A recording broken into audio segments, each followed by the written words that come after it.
Welcome back to the Mike Check Show, man. Today we got a powerhouse stepping into the spotlight for sure. She's undefeated, she's hungry, and she's making serious noise in the heavyweight division, man. For sure, for sure, for sure. Danielle Perkins, baby. What's going on? How you doing? I'm all right. But the way I like to start off is by asking rapid fire questions. You ready? Training? And I just think about preparation, Favorite punch to land? uppercut.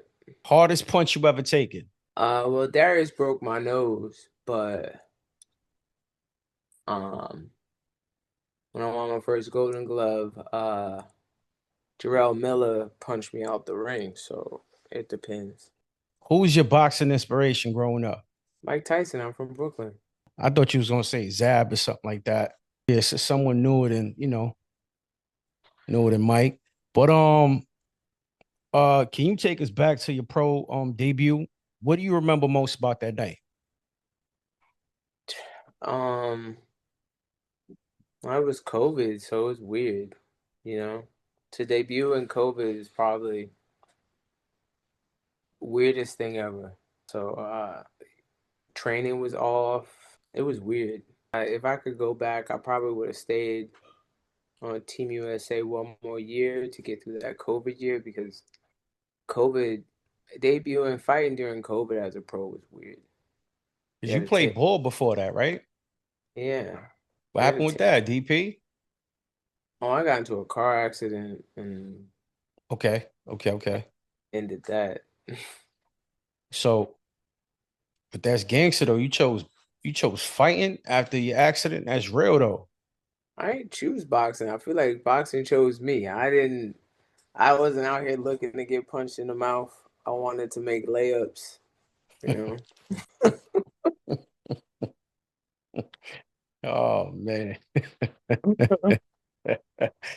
Oh man, and get that bread. I was trying to just go back overseas and just didn't work out, you know. Yeah, yeah. Okay, so at what moment did you realize you could compete at a high level? You know what I'm saying? I don't know. It wasn't really it happened in stages. Like my first fight, because New York, doesn't have novice, so you hop in, you want to fight, you fight who's available. So first girl I fought, she had like 11 fights on my first fight, so I knocked her out in like 30 seconds or something like that. But that's like that scary, first fight. And you have no punch resistance. Like that's the amateurs. My second fight was a girl who was on Team USA, never lost before, had like 40 fights, and that was for the Golden Glove Championship. And I won that fight. So I was like, all right, I might be okay. I Yeah. might Now you be got able them to, hands. yeah, I might be able to do something. Were you fighting though when you were younger? You was getting busy? I mean, Well, you if from I, Brooklyn though, so yeah, I'm not arguing with you. If you know what I mean? If you come out and yeah. all crazy, you getting punched in the mouth. That's just how it was.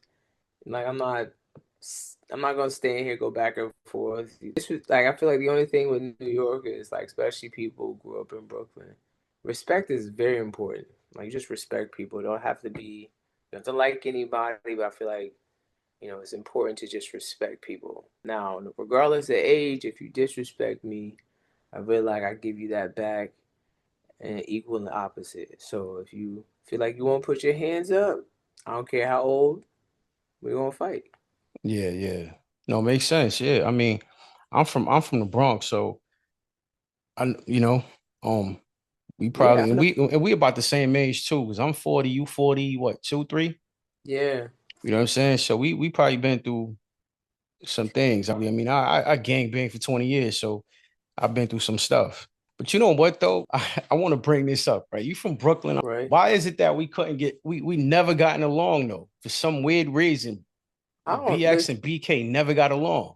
I don't have no problems. I'm good in the Bronx. I played for the Gauchos. I never had a problem in the Bronx. I only had a problem with them those chicks from Riverside. Other than that, I was good in the city.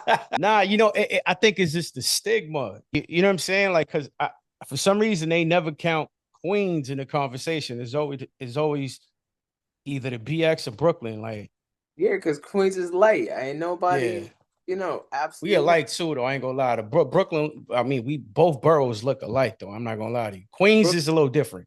Yeah, Queens, they got houses, front lawns. It's weird. And then they got they call it projects, but it's by the water. Like, yeah, I got a nice setup. It's not the same. Not about how hard your life is, and nobody cares about Staten Island, not a part of the Yeah, conversation. Staten Island's not even a borough. Heard up. Like they City. don't even count. They don't even count as size of borough. I mean, they do, but the people, the streets don't count it as a borough, which is crazy. But DP, But can I call you DP? No doubt. So DP, okay, we you mentioned your amateur, right? So how did your amateur career shape the fighter you are today? Because you're a great fighter, DP. You're an awesome fighter. I appreciate that. You know what I'm saying? I appreciate that. Taught me a lot.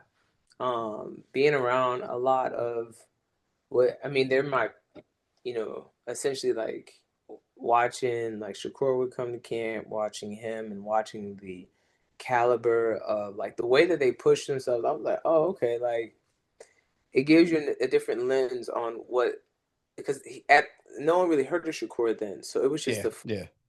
right. So he's working hard, he's pushing himself. This dude is, and as an amateur, is very accomplished, right? But he's on top rank. Michaela kept coming back, so a lot of these. Christina was there. Christina Cruz was there. You have Oh, Michaela. she was there too? Yeah, you had Oh, okay, O'Shea. okay. Who else was on the team? Shoot, Raquel Melody would come up. Franchon would come up. Shoot, there were a lot of people who would come up just to get Jarrell. Not Jarrell. Freaking Jared was on the team. Quentin Randall was on the team. Like there were so many people on the team. Like you watch these people work hard, right? Because I mean, you're in a different weight class. Like heavyweights, honestly, could be pretty lazy, and you can kind of just hang around, right? Because you're like, Yeah. I just stronger than them. Most of these Europeans do dumb things off the rip. You just have to be able to be a little bit smarter than them, move your head a little bit faster. But these guys are up for real challenges. Like Jenny comes to a tournament, and I'm just like, dang, she got to fight like as soon as we land. Yeah, that's crazy. Right? We're there 7, 8 days, going through what a real training camp looks like from start to finish. We start in Colorado, then we go to acclimation camp, then we go into the tournament just to make sure we're on with the time zone, the way that you eat, hydration, training, the amount of training days that it takes to get ready for camp, the amount of training sessions that it takes. I was like, okay, this gives you because if you don't go through that, right, there has to be somewhere where that takes place. Like you got to show up at, Omaha at Terrence Crawford's camp. You got to somehow get into like Caleb Plant's camp. You have to sneak around and try to get into a Canelo camp. Like there's somewhere you have to pick this up because if you're not on your own, if you're on your own and you're trying to like figure out how hard these people work to be great, because they don't show up great. They got talent. They understand what boxing is. They have their own style that they're perfecting, but behind closed doors, they are outworking everyone because there are times we would go through a full day of training. And I'm like, oh man, I'm tired. We're sitting around in the lunchroom, and they're like, yeah, I'm going back to the gym I'm gonna do some ring work. Dude, we just had 2 sessions lift later. You going back to the gym? So maybe I should go. Maybe I should go because shoot, what you're doing, you're already at the top. At no point, there's no one who's gonna catch up. Where you are right now, there's nobody who's gonna catch up. So if you feel like you need to work, I'm nowhere near that. I need to get up and I need to work. If this is what it needs to be, we need to go back to the gym. And you got to respect that. That's what makes him great. They don't stop chasing it. No matter, I mean, at the Yeah. top, they're like, nah, if there's this much room between us, I'm making sure I'm doubling it. Damn. What you DP, what you thought about Terrence and we're talking Crawford just leaving the sport the way he did. But what you think about that? What he got to prove? I just want to get your thoughts, but I'm with you No, 1000%. his next fight would have to be Usyk. Like that would be the next big giant to to like the next mountain to climb, and I don't see the point of that. Like Terrence is great, and that I mean versus Benavidez doesn't make sense. Like Shiraz, that doesn't make sense. The next pound for pound is Usyk, Yeah. or he has to fight Shakur, which he's not gonna do. Yeah. Shakur or it's like Shakur and Keyshawn. I mean, they both said it, right? They not gonna get in the ring together. And we don't want to see that anyway. You know what I mean? A lot of these, and correct me if I'm wrong, DP, like you see, when I started this pod, I said to myself, and I hate using this phrase or whatever, or I want to be different, right? But in fact, that's what I'm aiming for. But when I started this pod, I said to myself, I'm gonna start something or I'm gonna do something that I don't see often, which is I don't only speak to, boxers. I speak to NFL players, ball players, hockey players, wrestlers, golfers, you name it. Every sport, literally. And I haven't seen that yet. And I think now I'm seeing it a little bit, and I'm like, damn, like stealing, you trying to steal sauce. Like you get me, but like they stealing sauce. I'm like, yo, homie, like you never spoke to no Dana Barrows. Like, what are you doing speaking to? You get me? But now I'm seeing that. But also, and this is where I'm asking, correct me if I'm wrong. Like, I feel like the boxing media is so dirty, and that's a fact. You know what I'm saying? I have a good friend in the boxing business. His name is Barack Bess. He goes by the Boxing Bully. He has a Yeah, podcast, The Ring Champs. He's doing it the right way with Ak. But these other boxing medias, man, like they like to bash you. They like to talk, ish about you.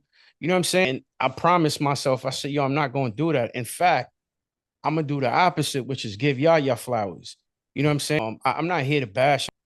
I think the reason why I asked you that question is because when he did put up a post on IG and said, yo, I'm retiring, and you see all these whack comments like, oh, he's whack, he's this, he's that. Like, dog, like, he's retiring the sport. The sport is not retiring him. Like, you should feel happy for the brother. He made so much money. Forget the bread, the accomplishments. Like, he did what he had to do. Like, you get me? Like, it's done. Like, it's over. Leave him alone. Like, I just want to get your thoughts on how you saw it, from your lens. And again, I agree with you 1000%. What is there to prove? Absolutely nothing. Pound for pound, one of the best, one of the greatest, right? And that's that. And I feel like you can head there too, DP. You yeah, nice, man. Like, word. I'm like, appreciate yo, she got hands, bro. Like, she's nice. Like you fearless. You show no fear. You in the pocket. You swinging. Like, come on. Like, damn. Like, come on. We need one, man. We need one. it. Yeah. DP, like, we tired of Detroit, man. Like, Flint, Man, Michigan, and all that. But much love and respect to I'm to about to to. say that's my homie. But no, She no. got, Huge shout and out I know you. to I know. CS, man. I got Yeah, a lot of CS is nasty.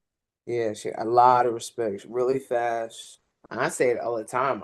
You know how you stand in front of somebody and you think you got good reflexes. You're like, you know what?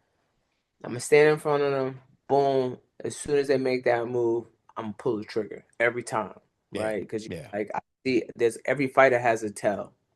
They gotta tell when they're about to move. Leg comes up, shoulder rotates, glove moves a certain way, head goes off to the side. There's something that show you about to punch, and every time that's gonna happen, I'm gonna fire off. You're not getting past this. Yeah, all right. Play that game with Claressa. She quick. It's not quick, so it's something you ain't never seen before. And it come in multiple gears. It comes on different slight angles. It comes on. Nah, I'm good. How about that?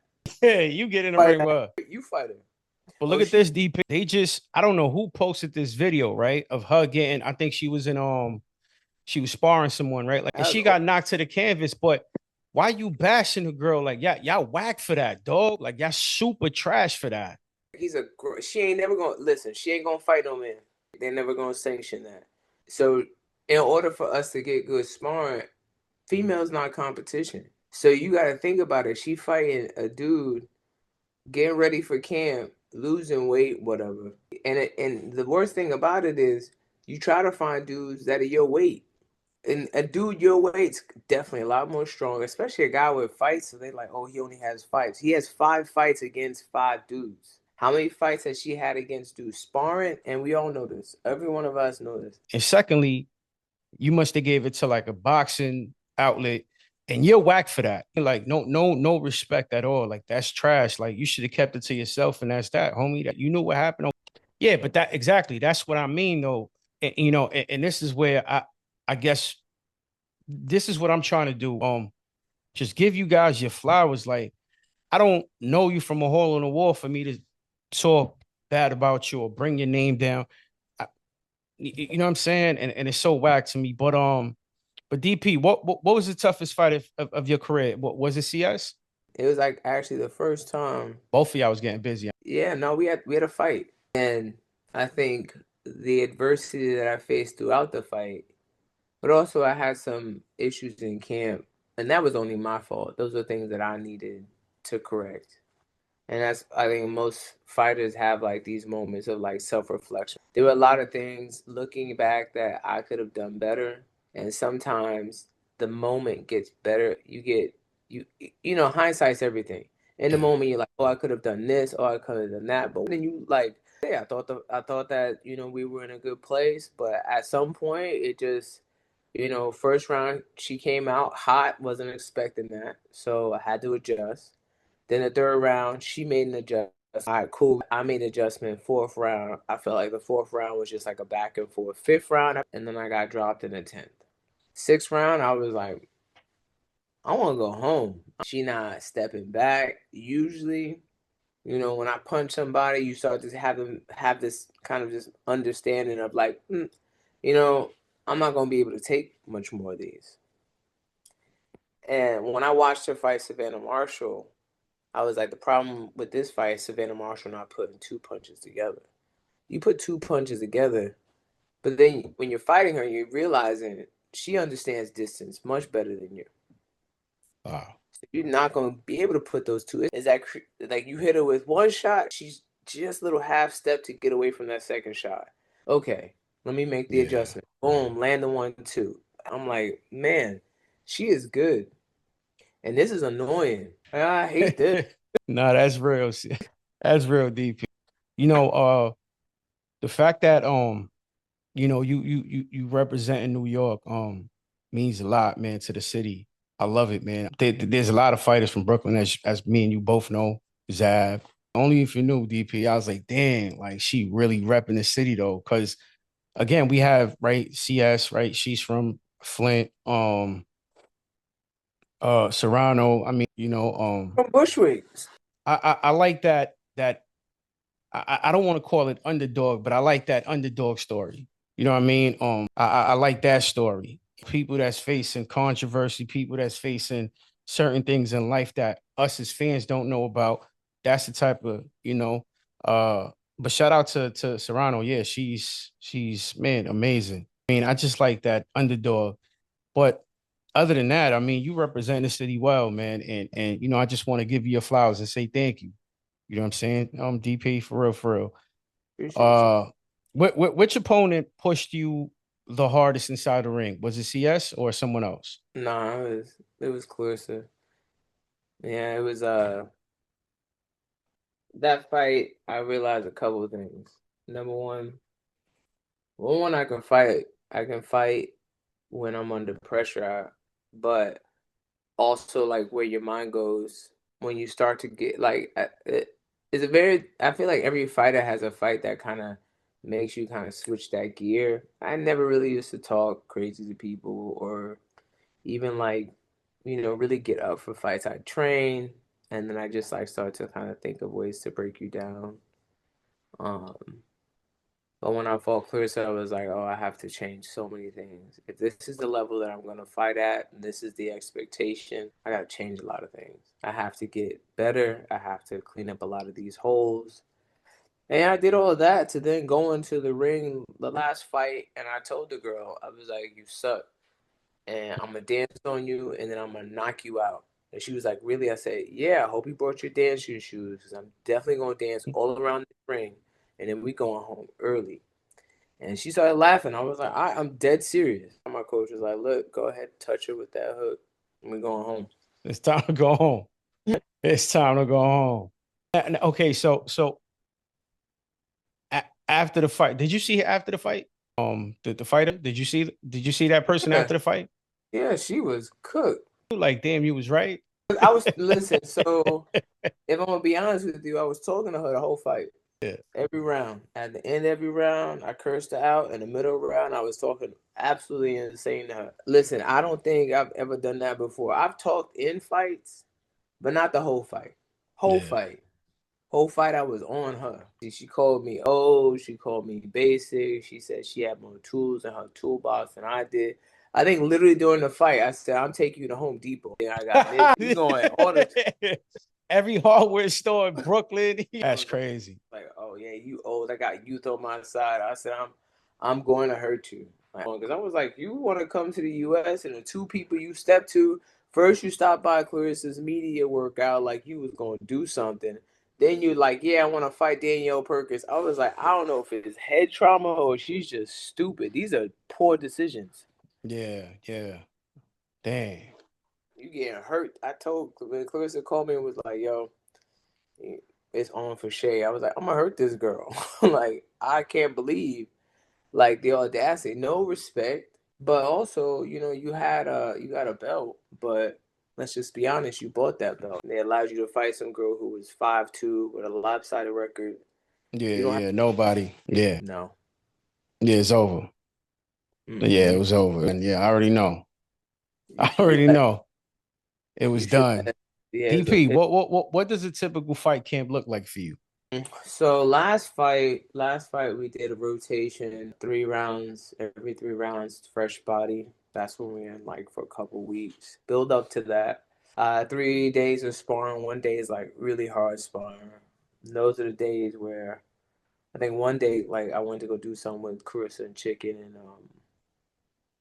in Dallas, my face was tore up. I was like, I mean, as some, because I don't know her, right? So I can't assume that what I'm seeing on video, like, assume what's happening. And I think that's what happens a lot is that people assume, oh, that other person was trash because I think this person is trash. No, I'm assuming you are literally, you're the best until Yeah, so we stand in front of each other and it is very clear you are not. Then I'm assuming that I need to really push myself because I never know what you're gonna bring. And also, it's been a while since I fought and she fought, so we have to assume. I'm assuming you've gotten better.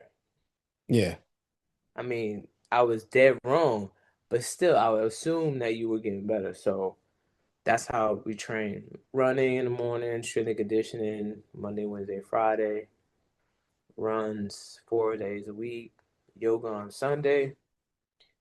And like recovery, I get like a massage, I go to the spa. But also like my house is like has a jacuzzi, has a sauna in it, has a full gym. Oh, I need Just to in case. become a boxer, DP. Nah, Yeah, nah. nah. I'm gonna tell you something, DP. Right? By the grace of God, um, I was able to retire 2018. Yeah, that's a fact. Like, it's been about 8 joints. I was able to retire my wife too. You know, um, Congrats. Thank you. God is good, DP. God is very good. Are you a believer? Yeah, absolutely. I was like, yeah, Yeah. Shout out to yeah, yeah, yeah. Too. I'm not gonna lie. that's my Yeah, favorite. yeah. He got some hits there. Yeah. A lot of people don't listen to it because he's spreading the good news, the gospel, but it's one of his hardest records. Yeah, I was able to do that. God is good, and now I don't have a jacuzzi in my crib. Well, Uh-huh. I'm in Jersey. You know what I'm saying? Oh, So that's like what, yeah. Chicago? Nah, nah, nah. Yeah. And how is it out there? It's been 80 degrees all week. Man, that's crazy. And You 80 gonna degrees all week. you gonna flex on me like that? Nah. Check this out, DP. It's crazy that you say that, but um, I was looking. So I went to Florida about 3 weeks ago. So me and my wife, because I have 2 kids, so we was thinking about moving. Right? I said, "Yo, Jersey, Northeast," because I mean, damn, I've been in Northeast what? So I just moved to the next town over, which is Jersey. You're gonna get snow. So me and wifey went to Florida. I was like, damn, like, what am I doing here? And I'm sorry to Florida, you know what I mean? You know what I mean? Like, I didn't feel right in Florida. No. Like I go to Miami, I go to Tampa, I go to all these places, but just the fact that I knew I was going there to look for houses, I was like, damn, this is waxing me. Like, now check this out. So I was looking at Cinco Ranch, Oh yeah, that's far out. full share, Sugarland. You know what I'm saying? So I was looking at them spots to see if, because our next trip is to go to H Town to see what up, to see if we can move out there. There's Cyprus, which Oh is yeah, good. Cyprus as well. Cyprus is nice. Because you're just outside of the Houston city limits with like the Harris County tax, Which is which crazy. yeah, it's something. But Sugarland, the only problem you have with Sugarland is like, 610 is like a bowl. So when it floods, that's the only thing being down here that really messed me up. Nah, the city it shuts if it's an idea that ICE is coming. I swear, the whole city shuts down. Grocery stores is empty. It is the most ridiculous thing because they don't have any snow plows here. That's number one. Number two, 3 o'clock. People done with work. Period. Think if you got anywhere to go, go at 2:30. But from 3 o'clock to around like 7 o'clock, traffic, and it's crazy. Nah, they leave work. They done with work. Oh, Work is over at 3 o'clock. yeah, yeah, yeah. Yeah, forget about it. And everything feeds off of 610. Forget about it. When it rains, yo, it don't rain down here like a normal rain. It rains like as if the pipes bust in the sky, and like you can't go anywhere. It's flooding on the feeder, and I drive like a sedan. Like I'm just not because if it gets rains hard enough, I'm just gonna stay home. Yeah, That's yeah, it. yeah, yeah. What's the point? Yeah, yeah. Not going nowhere. I'm not trying to fight through no flooding. I'm not trying to prove a point to get somewhere to get some fucking tacos. I'm not doing it. I'm just gonna stay in my house. So those are like some things about Houston just to know. Granted, no state tax, homes are cheap, Yeah. utilities. I feel like most things are cheap. Yeah, I got some places. Oh yeah, yeah. Yeah, it's Like when I crazy. left, yeah, I paid rent for like maybe like 3 months, and I looked at homes. Yeah, might as I well. was like, You out there dolo DP? yeah. My mom Okay. comes to visit. You like my coach says I have more rooms than I have butts. He said you don't need he said you don't need that much space. I said, Yeah, yeah, yeah, yeah. Yeah, yeah, yeah. More space, yeah, I get you.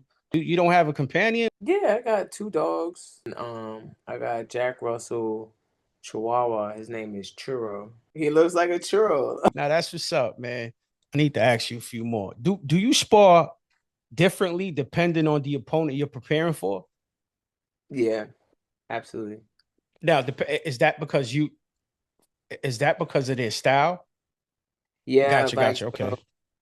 like I watch I mean, originally when this is what happened with this fight, and I'll just give you like just a lens off of this fight. Hmm. So first round I came out, I wanted to test like what her ability to like apply pressure, like what her punches felt like. Could she move laterally? So I made a couple of quick moves, and she stayed in the same place. Then I shot a quick jab, took a step back, and I looked. She didn't move because Yeah. you can't move at all. I forgot where everybody was watching the fight, and I was like, I'm gonna just go bananas. I got back to the corner. My coach was like, "You play too much." I was like, "I'm having a great time. You really are." He goes, "The people like it." He goes, "It'll be okay." I was like, "All right." And then it just every round just kept going up. So at the fifth round, he was like, "All right, that's enough." Yeah, yeah, yeah. Damn. Yeah, right. Now, this is a question I ask, right? Literally every guest on my show. So, and I love to hear the responses. They're obviously unique. And it gives me, I guess, an idea of what I would want mine to be. Right. So the question is, what would you want your legacy to be? Because like the accolades, I mean, I can continue to collect accolades, which is I'm blessed and I'm grateful. Especially like right now, because I never thought that this would be my life, right? You never know where where your life's gonna take you.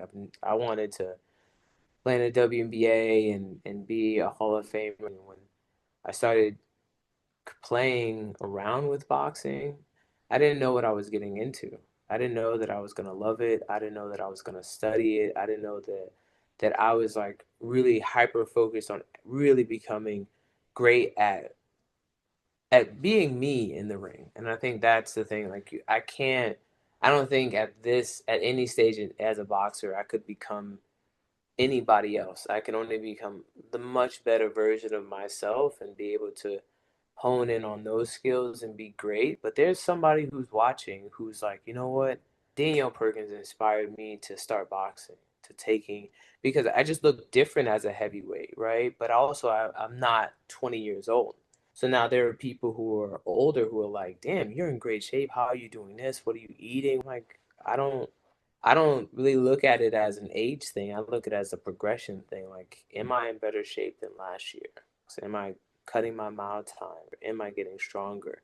And if you look at that in terms of longevity, if I can get better like every single year, I'm technically better than any age cheese. I want to encourage you. There's an athlete now. Well, there's plenty of athletes that are our age and are fantastic at what they do. And one of them is LeBron, right? At 41 years old, dude is still, you know what I'm saying? I mean, one of the greatest, right? So you have him, you have 50. I mean, the Tro, that's my guy. So I was a music producer. I started in 98. I was what, 13, 14 years old. I gained, I don't want to say success, but I gained just a little bit of fame. But one thing I do want to say is that he's always been like that. It's been like that. Like he bullies the bullies. A lot of people say, "Oh, nah, he is the bully." You know what I mean? Because there's certain people that take shots at 50 and 50 just answers back. And a lot of people don't see it that way. Like I don't know if you saw what happened with Murder and Yayo, but the first one to say something was Ja. Oh, I seen them nigga. Yeah. So obviously Murder and Yayo's gonna answer back. And 50 being their big homie, of course he's gonna answer back. So he's just defended himself. Like, no, man, you got it. And not only that, man, God first. There's a verse in the Bible, right? That says, it's Matthew 6:33, right? And it stuck with me. It says, seek the kingdom first, meaning God, and everything else shall be added onto you. Meaning that as long as you seek him, man, You're good. you get whatever you want. You know, I got two more questions, DP, right? All Now, right. when it's all said and done,